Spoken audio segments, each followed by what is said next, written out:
Hey folks, happy Friday. After David has effectively put down his son Absalom's rebellion, he's now reestablishing himself in the capital city of Jerusalem. But it's been problematic because his nation is very divided, and the northern tribes feel like the southern tribes have greater influence and power with David.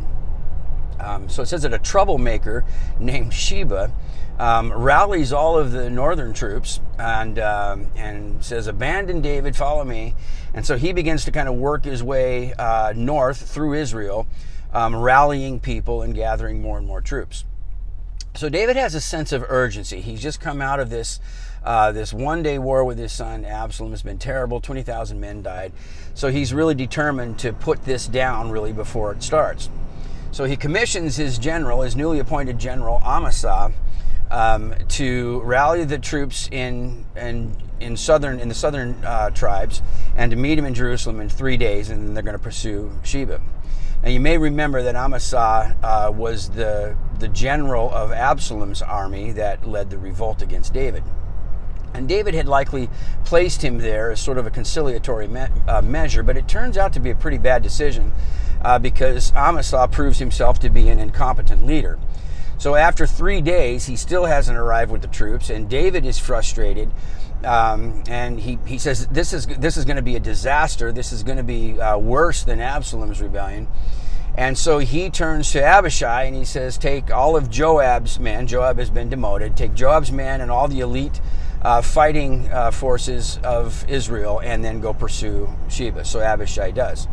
Finally, when they get about halfway up into the region of Gibeon, Amasa shows up with the rest of the troops, and Joab goes out to sort of greet him in sort of this friendly manner, but instead stabs him in the guts and leaves him in the street so that all of the people can see who the true general in Israel is. So now Joab has reinserted himself as the leader, and he's leading the troops to pursue Sheba. So they find the city where he's holed up. They lay a siege mound, which would be a big mound that would allow them to come over the gate, over the wall, until finally it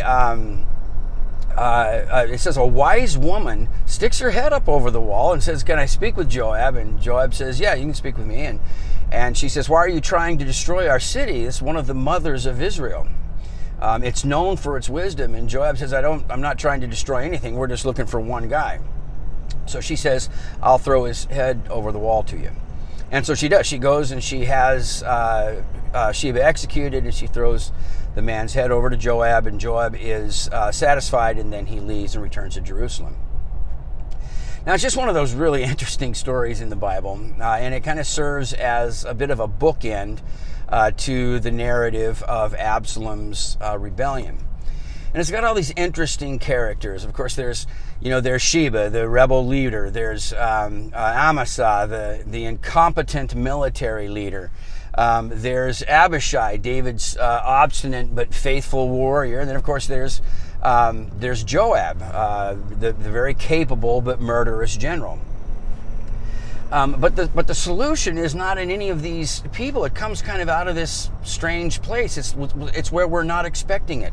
The solution is found in a wise woman who had the courage to stick her head out above the wall in the middle of a siege and speak to the general, and then had the courage to make a difficult decision and throw the rebel leaders, the guy who's stirring all this up, throw his head over the wall. So folks, we certainly have sort of seasons like this where it doesn't seem, we don't really know what the answer is going to be, particularly in the season that we're in right now. And David, you can sense his frustration. I mean, for David, it just seems like it's one thing after another after another. But we can trust that God has solutions for all of these challenges that we have and that we face. And so often the solutions are found when people have the courage to stick their head up above the wall and not be afraid of getting shot at, and have the courage to say difficult things and to do difficult things. And the result is that God uses those to bring about change and to bring about solutions.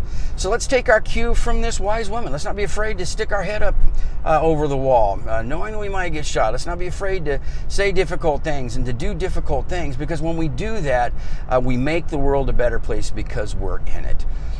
So thanks for listening to you all. Be encouraged. If this has given you a fresh perspective and an encouraging perspective, give this video a like and a share. And thanks for watching. I'll talk to you all again soon.